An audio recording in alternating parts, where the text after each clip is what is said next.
Когда Алекс был совсем маленьким, родители отказались от него из-за его инвалидности. Однако заботливый доктор усыновил его. То, что он сделал потом, чтобы отплатить ей, невероятно.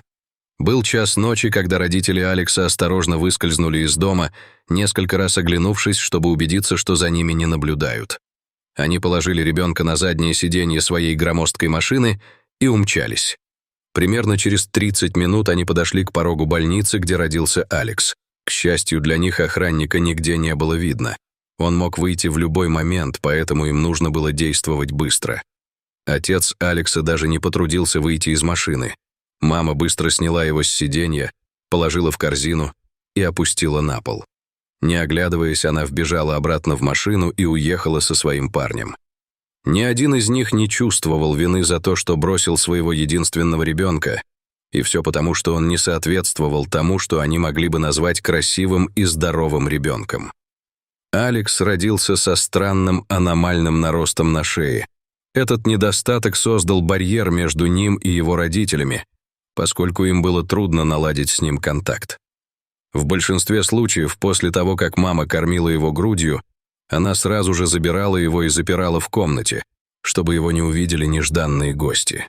Его родителей также бесили ужасные взгляды, которые они получали, когда выходили с ним на улицу. Кроме того, их финансы сильно пострадали из-за того, что Алекс нуждался в круглосуточном уходе, поэтому они обвинили маленького мальчика в своем несчастье. Не в силах больше этого выносить, они бросили его в больнице.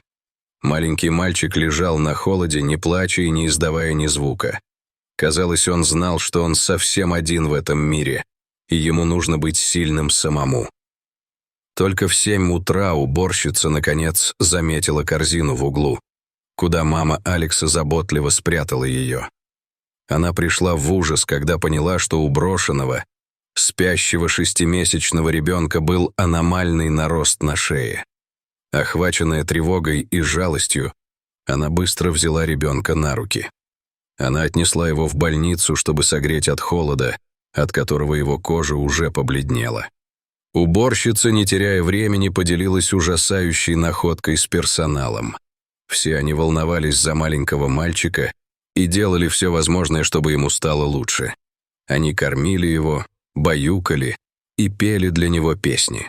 Пока они это делали, через несколько часов после прибытия директора больницы прибыла директор клиники доктор Амелия. Она была хорошо известна своей добротой и состраданием и заслужила репутацию благодаря своей преданности делу спасения жизней. Ее уникальный подход — не взимать непомерную плату, как во многих других клиниках, обеспечил ей широкое уважение и любовь среди людей в ее округе. Когда доктор Амелия расположилась в своем кабинете, готовая приступить к работе, она внезапно услышала тихий стук в дверь. Она пригласила уборщицу войти и была удивлена, увидев, что у нее в руках нет ничего, кроме пустой корзины. Доктор Амелия мягким тоном призвала своих сотрудников поделиться, в чем бы ни заключалась проблема. Сквозь слезы уборщица рассказала, как она подобрала мальчика с аномальным наростом на шее, оставленного на холоде у входа в клинику. В корзине не было ничего, кроме грязной бумажки с именем мальчика. Обеспокоенная благополучием ребенка, доктор Эмилия немедленно попросила персонал отвезти ее туда, где содержался ребенок. Когда они вошли в палату, доктор Амелия была тронута видом маленького Алекса. У него были самые печальные глаза, которые она когда-либо видела, и это разбило ей сердце. Она также могла сказать, что ему было очень больно из-за опухоли на шее. Было важно сообщить о ситуации властям, и доктор Амелия сделала именно это. Она также получила разрешение на уход за брошенным больным мальчиком. Готовая помочь, она дала указание персоналу поместить ребенка в отделение интенсивной терапии. Там врачи и медсестры заботливо ухаживали за Алексом, следя за тем, чтобы он принимал необходимые лекарства, чтобы сохранить здоровье и силы перед предстоящей операцией. Доктор Амелия обратилась за помощью к полицейским и службам опеки, чтобы найти родителей Алекса, но все их усилия были тщетны.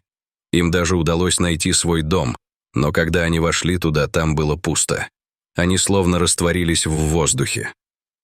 Шли недели, а доктор Эмилия все больше времени проводила с Алексом, постоянно навещая его в палате, где он лежал в своей кроватке, беспомощный и испуганный. Она кормила его и заверяла, что все будет в порядке. Несколько недель спустя Алекс, наконец, был готов к операции. Маленького мальчика доставили на каталке в операционную, и команда экспертов приступила к удалению новообразований, которые покрывали его шею и лицо, что крайне затрудняло его прием пищи. После нескольких напряженных часов работы над Алексом операция была успешно завершена. Доктор Амелия не смогла сдержать слез, когда увидела, как Алекс преобразился. С уменьшением роста маленький мальчик мог сойти за модель. У него были идеальные черты лица, но самое главное, доктор Амелия знала, что у него был стойкий дух. Он мог принести радость любой заблудшей душе, чего не могли видеть его родители. Когда Алекс проснулся после операции, доктор Амелия бросилась к нему. Она сама покормила его, и впервые маленький мальчик поел с удовольствием. Весь персонал зааплодировал, увидев его счастливую, довольную улыбку. Теперь, когда вся тяжесть роста прошла, Алекс наконец-то почувствовал себя комфортно в своей собственной шкуре. Он был такой милой душой, и доктор Амелия не могла смириться с мыслью, что его заберут в сиротский приют. Она не была уверена, сможет ли кто-нибудь любить Алекса и заботиться о нем так, как она. Было бы слишком рискованно вверять его судьбу в чужие руки. И вот доктор Амелия решила сделать нечто неожиданное. Она сама удочерит Алекса. Через несколько недель процесс усыновления был завершен, и доктор Амелия официально стала матерью Алекса. Она любила его безоговорочно, помогала ему с учебой и вырастила из него доброго и честного человека. Когда Алекс стал старше, у него появилось сильное желание добиться успеха в жизни. В конце концов он поступил в колледж, где начал изучать архитектуру. Он действительно усердно учился и приобрел много полезных навыков. Он окончил его с отличием и начал работать в уважаемой компании. На протяжении всего этого путешествия доктор Амелия всегда была рядом, поддерживая и поощряя его делать все, что в его силах. На своем пути Алекс столкнулся со многими трудностями, но он не сдавался. И однажды произошло нечто невероятное. Он получил контракт стоимостью в миллионы долларов на строительство домов в элитном жилом районе.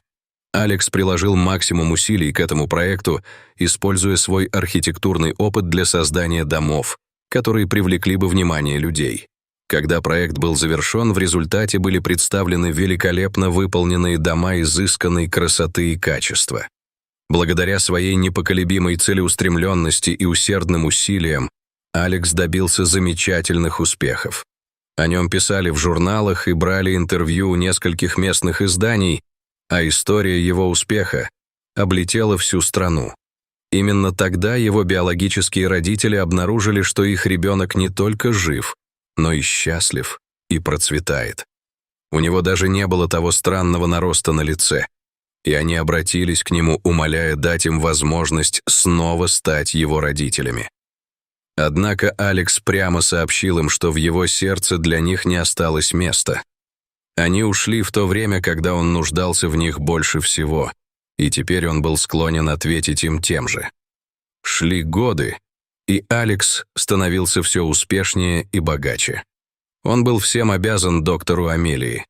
Если бы она не усыновила его, он не был бы тем, кем является сегодня. На самом деле он мог быть уже мертв. Как Алекс часто говорил своим работникам, Алекс знал, что пришло время наконец отблагодарить свою мать за все, что она для него сделала. Поэтому он решил подарить ей то, о чем она всегда мечтала. То, что он сделал дальше, поистине удивительно. Алекс построил большую больницу специально для доктора Амелии и снабдил ее новейшим медицинским оборудованием. Когда она увидела это, то была невероятно счастлива и благодарна удивительному молодому человеку, которого ей посчастливилось назвать своим сыном. Она была рада, что последовала своим инстинктам и усыновила Алекса. В конце концов, они оба были очень довольны прекрасными и любящими отношениями, которые у них сложились вместе. Хотите вдохновляющую концовку? Что вы думаете о решении Алекса навсегда расстаться со своими биологическими родителями? Вы бы когда-нибудь усыновили ребенка, родившегося с проблемами со здоровьем? Расскажите нам в комментариях ниже.